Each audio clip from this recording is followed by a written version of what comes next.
What's up, guys? I'm Chad Barnes, and welcome to the channel. Here, it's all about real car talk, from simple fixes to smart driving tips and keeping your ride in top shape. If that sounds good to you, go ahead and give the video a thumbs up. Hit that subscribe button, and make sure you watch all the way through. There's a lot of good stuff coming. Let's get to it. In the sky more than 100 years ago, in 1919, two engineers, Pavel Benis and Miroslav Hadjin, organized aircraft repair in old workshops in Prague's Vysočany district. The company's staff at that time numbered only a dozen people, and they were not mechanics, but ordinary fitters and carpenters. A year later, in 1920, AVIA took to the skies. A two-seat airplane of its own design, designated AVIA BH-1, was demonstrated at the International Aviation Exhibition in Prague. It was powered both on the ground and in the sky by an ordinary Austro-Daimler motorcycle engine with an output of 29 horsepower. Like a Soviet Zaporozhye 30 Oroka. It should be taken into account that at that time Czechoslovakia itself was on an economic and geopolitical upswing. After all, on June 4, 1920, the victorious countries of World War I and Hungary, which was the legal successor of the defeated empire that had ceased to exist at all, signed the Treaty of Trianon. This agreement stipulated, among other things, that parts of Maramuresh-Ugoka, Komam, Nograd, Beriga, Ungar and Nitra territories of Slovakia and Podkarpatsky Rus became part of Czechoslovakia, which significantly strengthened the position and increased the global importance of this European country. Therefore, it is not surprising that the first AVIA airplane, which was highly appreciated by experts, inspired the president of Czechoslovakia, Thomas Masaryk, to give a grant of 100,000 crowns to the Czechoslovak aviators.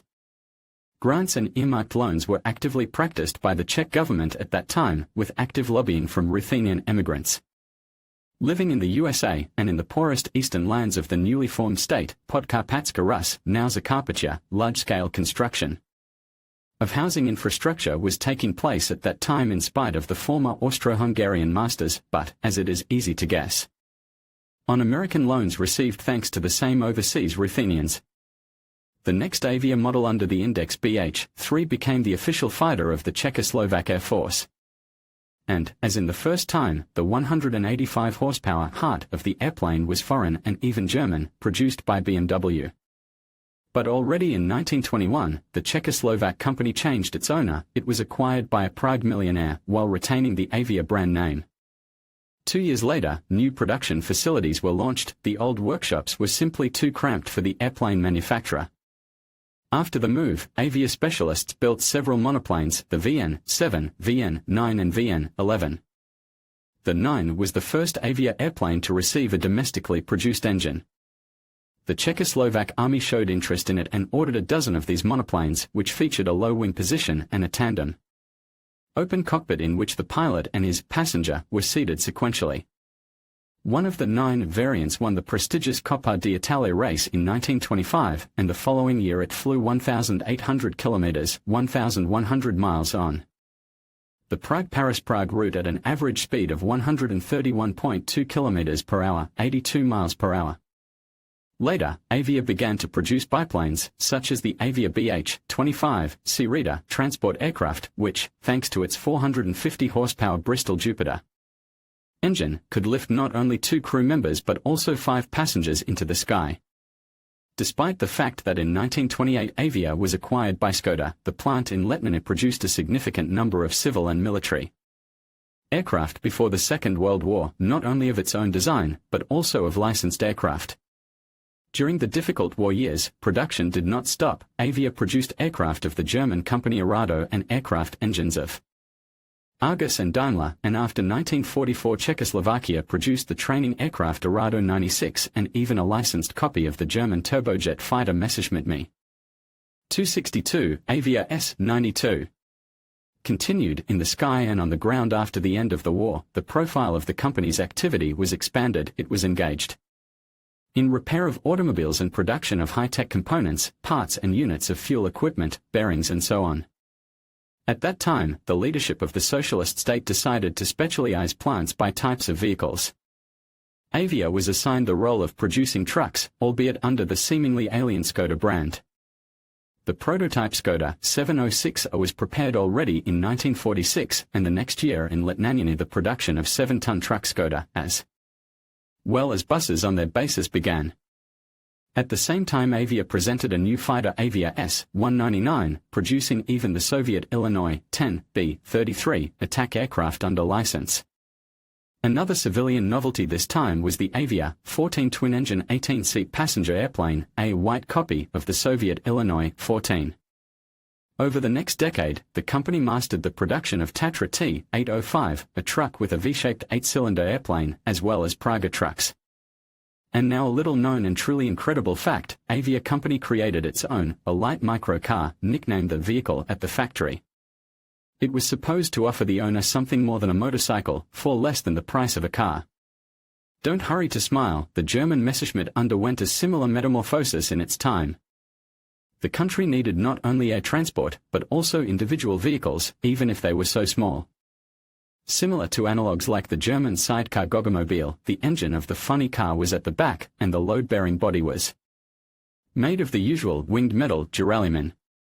Without the upper part, the car turned into a 2-seat roadster. The engine located at the back was a 350 cubic inch engine from a Jawa motorcycle. The driver sat in the middle, and the roof door slid back like a lantern on an airplane. There were in the history of AVIA brand and racing pages an automobile. Back in the 50s a prototype of a sports car with a 2-cylinder 4-stroke BMW engine was built, and AVIA monoposto miraculously survived to our days. The production facilities in Letňany returned to the sporting theme in the 70s, this time in the Formula class Vostok. And already with a Jiguliov engine. However, the experiments of the factory designer Vaclavlem on the racing theme have rather territorial relation to the serial production.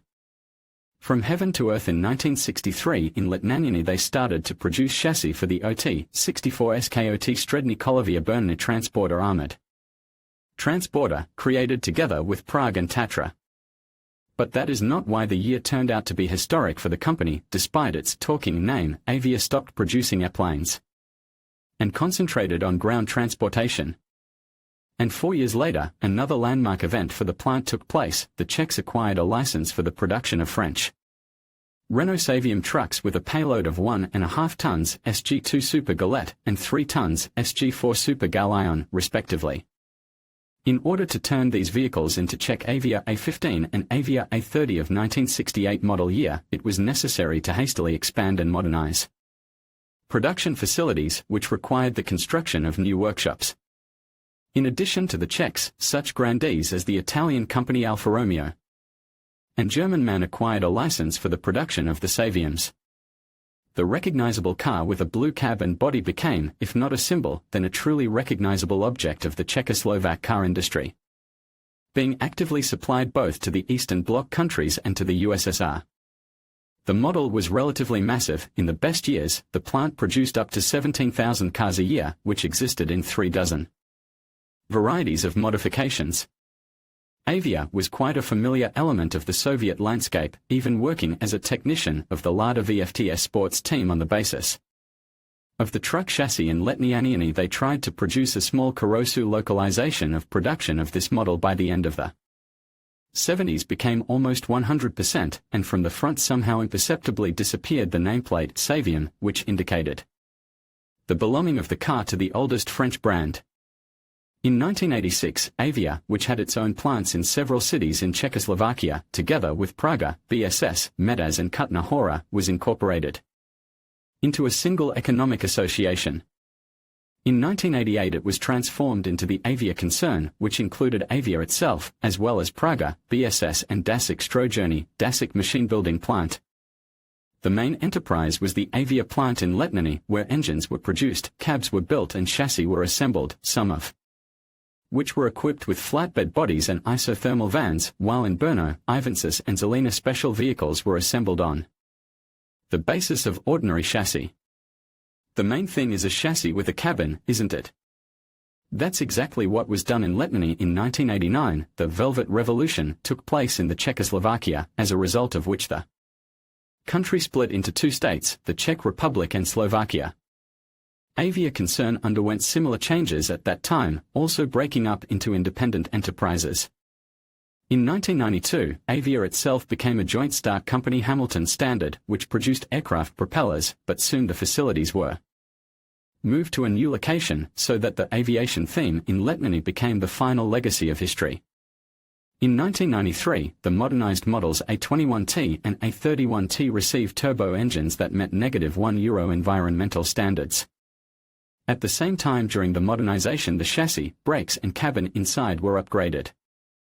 As in the case with Riga, Rafix and Armenian UAZ, the late modifications can be recognized by the plastic front end cladding at this moment. The plant makes an unexpected and even in some ways desperate attempt to expand the model range and acquires a license for the production of a French off-roader from the little-known Orveland company.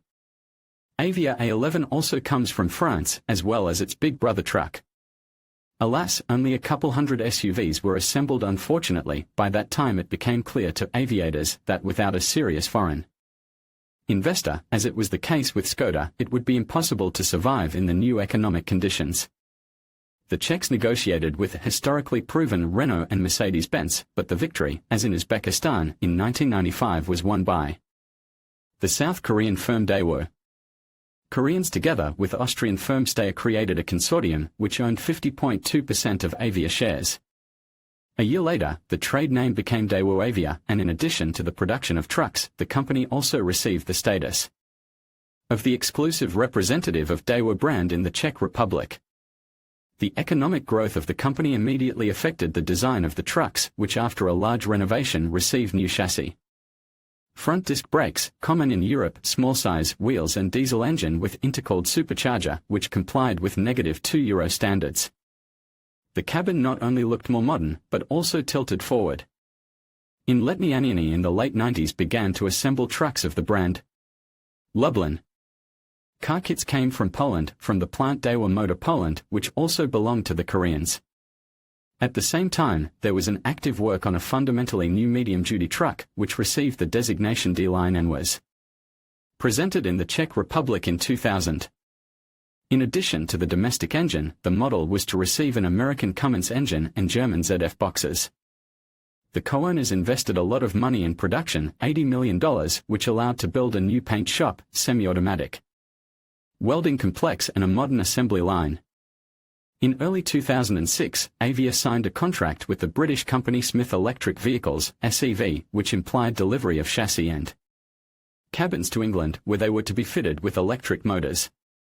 After Daewoo itself finally went bankrupt, AVIA Ashok Leyland Motors, a subsidiary of Ashok Leyland, the largest truck manufacturer in India, was formed in October 2006. After this reorganization, the production of D-Series trucks began in Letňany, which are offered in different payloads, from 6 to 12 tons and 7 variants of wheelbase. Technically, these trucks were quite modern, not echoing the old AVIA by anything except the name and the characteristic color of the cabin. A Frenchman, a Korean and a British subdued Indian gathered to produce a Czech truck. It sounds like a joke, but each of the variants, including AVIA Ashok Leyland on the photo, was not bad for its time. Despite the fact that a number of companies tried to supply AVIA cars to Moscow, St. Petersburg and other cities of Russia, the brand could not achieve much success in Russia. The count went on dozens of copies, barely reaching 100 units. And at home, the financial affairs of the Czech company since 2006 were not very good, and because of the low demand for trucks in the Czech Republic in 2013, the Indian management decided to curtail production and close the plant in Letňany. And if you think that this is the end of the history of the oldest Czech brand, you are wrong. In spring 2016, the Czechoslovak group acquired the plant from Ashok Leyland, immediately renaming it AVIA Motors. The following year, production facilities were moved to Preluk, where the industrial zone of the new owner is located, which introduced and started producing medium-duty trucks AVIA D Initia, complying with Euro 6 environmental standards. Like the Phoenix bird, AVIA rose again from its economically lethargic ashes 5 years ago, and in 2019 they published a book celebrating a century of the brand's history. So this long fairy tale, as it very rarely happens, turned out to have a happy ending for AVIA itself. In conclusion, the journey of AVIA from the skies to the roads is a remarkable testament to innovation and resilience. Founded in the early 20th century, this Czech brand has successfully navigated the challenges of changing markets and technologies. By adapting its expertise in aviation to the realm of commercial vehicles, AVIA has not only survived but thrived, proving that a strong legacy can evolve while remaining relevant. Today, as it continues to produce reliable trucks, AVIA stands as a symbol of enduring quality and adaptability in the automotive industry. Thank you for joining us on this fascinating exploration of a brand that truly embodies the spirit of transformation.